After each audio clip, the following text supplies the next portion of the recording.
name is Wofai Samuel. I'm the Acting Director General of the Nigerian American Chamber of Commerce.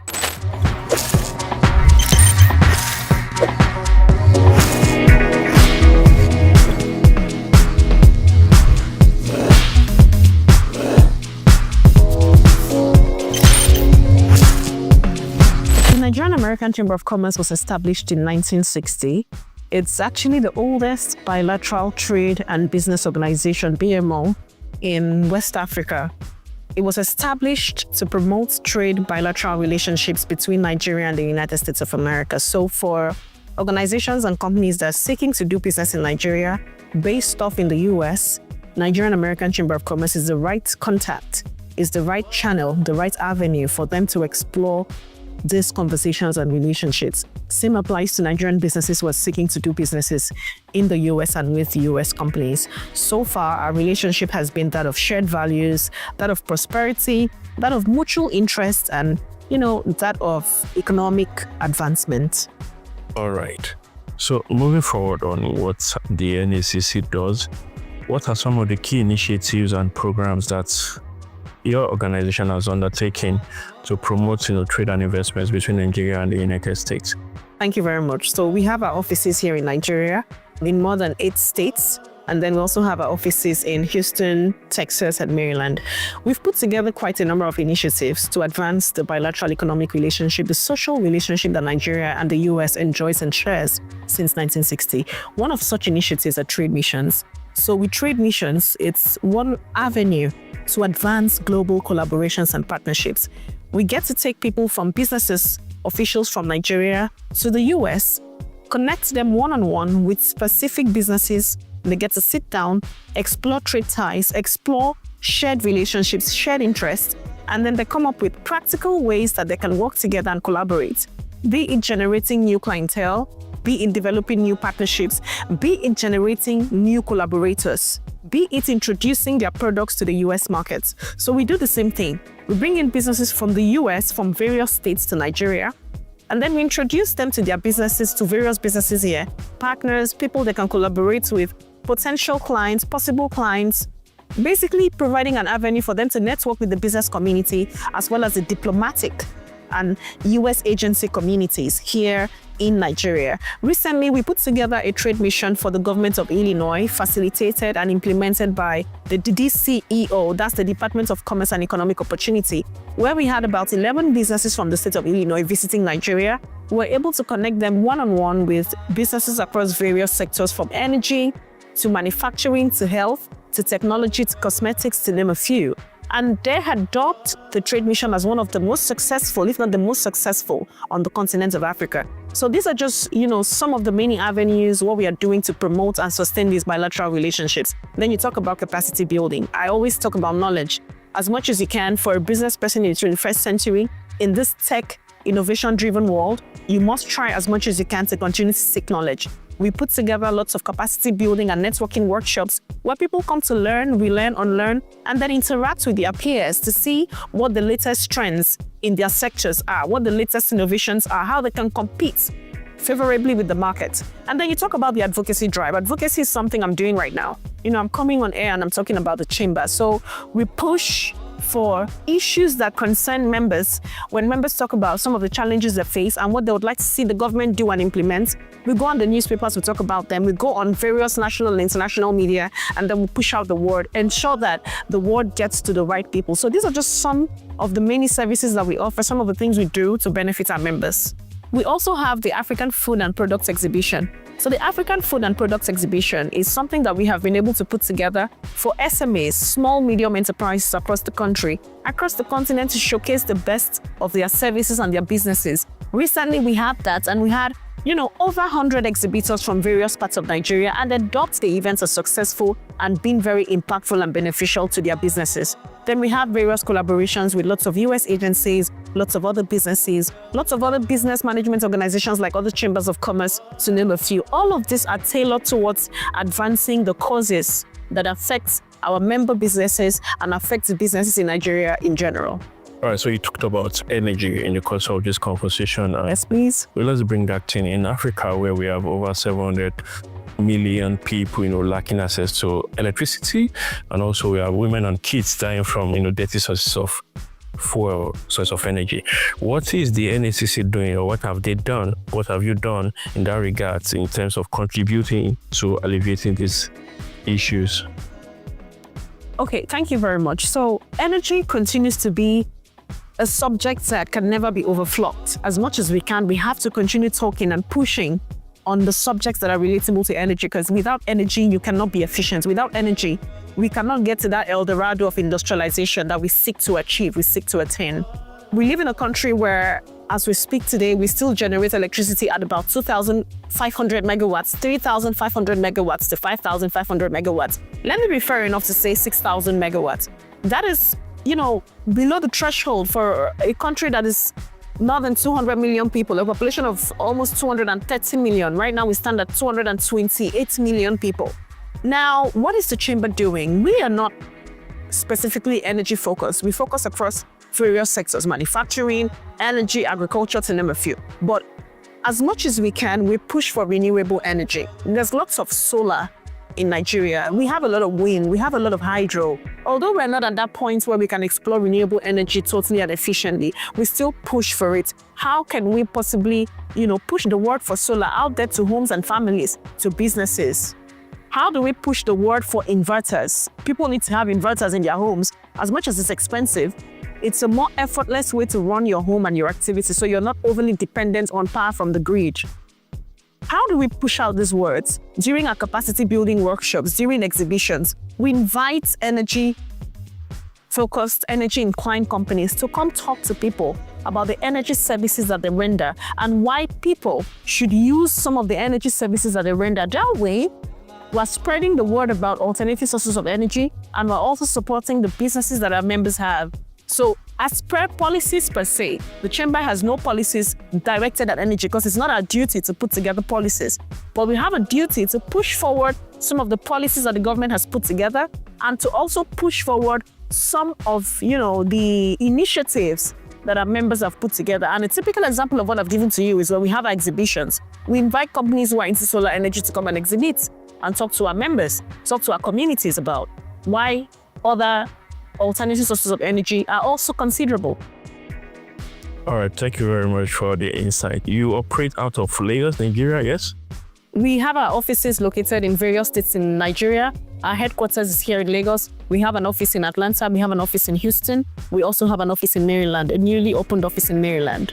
All right, thank you very much for the insights. So moving forward, we've talked about what you do and the energy sector in Nigeria. However, let's take the conversation deeper into the opportunities that are there with foreign investments in the Nigerian power sector, and what and how the NACC can facilitate this investment in the country.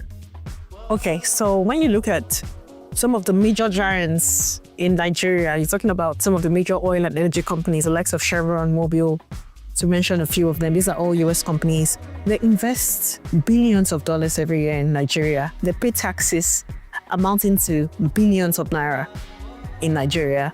Directly or indirectly, they are impacting on the lives of citizens, formally and informally, contributing to raising the country's GDP, making it #1 destination for investment in Africa. And that's why we remain the biggest economy. So whether or not you like it, American companies are contributing immensely to improving the livelihood of Nigerians and the overall perception and gross domestic product of the country. Now, as a chamber, there are so many opportunities that are in the power sector that needs investments and improvements. For instance, we look at innovating the sector, making the sector be at par with modern technology. We need a lot of technology firms, we need lots of energy firms to come and invest in this sector and collaborate with the players in Nigeria in these sectors. What do we do as a chamber? When we organize all of these networking events, these capacity building workshops, these one-on-one meetings, these trade missions, we can travel with power firms, power giants, energy companies to meet with the leaders and providers in the other countries or in the US to sit down, discuss, navigate through areas where they can possibly collaborate. Like I did mention, innovation is key. So as much as we can, we have to incentivize the energy sector and be innovative.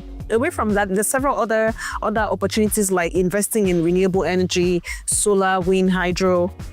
Apart from that, the infrastructure decay, there's room for investments in the infrastructure sector.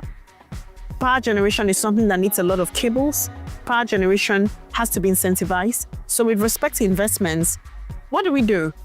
Again, we speak to people who provide energy, people who generate energy, people who distribute energy, and discos, gencos, and transmission companies as well. And then we see how we can connect them with people over here, be it government companies, government-driven companies, be it private sector-driven companies. Then the other aspect I also like to look at is metering. So not enough households in Nigeria have enough meters. I know there's a number of locally produced meters, locally produced metering companies that are partnering with power agencies, power organizations, power companies like Ikeja Electricity, to name a few. So for organizations and companies like that, we bring them into the chamber as members. And then we see how we can be part of the conversations they have with senior stakeholders in both public and private sector. So like I did mention, the quest for investments in the power and electricity sector is enormous. And investors will definitely get their return on investments if they invest in metering, in the infrastructure sector, if they try as much as they can to incentivize the distribution, transmission, and generation aspects of power supply. Okay, thank you very much for the insight that you've shared with us so far. I'm very sure our audience back in their houses or wherever they are watching this today, I've gotten one or two things from your mission and vision from the NSCC, and also what you're doing to improve the power sector in Nigeria, energy sector in general. So my next question will be that what are your thoughts for the future of renewable energy in the country, since we're pushing for alternatives to the power grid in the country? So what is the NDCC doing to support the growth of the sector? Okay, thank you very much. So when you talk about the Nigerian American Chamber of Commerce, like I mentioned, we're Nigeria and the US. So I'm pro-Nigeria and I'm pro-US. I would always like to refer to what Nigeria has done with the US and for the US, and what US has done for and with Nigeria. So in 2024 alone, America has invested about between the figures of $70 to $85 million just to advance the energy sector, because they understand how critical it is. They understand how important it is if we must attain the level of industrialization, growth, innovation, and prosperity that we desire and we need as a country. So yes, definitely, NSCC, the Nigerian American Chamber of Commerce, is happy to support various energy initiatives, critical to supporting these initiatives to advance growth, to advance the economy with respect to renewable energy. What I would say is some of the challenges have to be nipped in the bud. And we use advocacy platforms like what I'm doing right now to speak to the government, to speak to critical stakeholders, to ensure that they understand what the needs and then the challenges are, and what some of these potential solutions are as proffered by experts. So I'll give you a typical example. With respect to renewable energy, the gaps in infrastructure has to be filled. Policy somersaults, where a particular government comes into the picture and at the end of the day, some rules and regulations they've put in the power sector, another government comes in after 4 years and upturns virtually everything. That should be critically checked. So there has to be some level of continuity. If a particular government has started an initiative that is critical to the development of the power sector, a new government coming in who doesn't want to work with that doesn't totally have to eradicate it. You could fine-tune and amend some of these laws and policies. You don't necessarily have to rewrite the wheel and then you start all over again. So with respect to policies, we have to tighten policies. And then with respect to collaborations, we have to see how well we can collaborate with even local companies in Nigeria.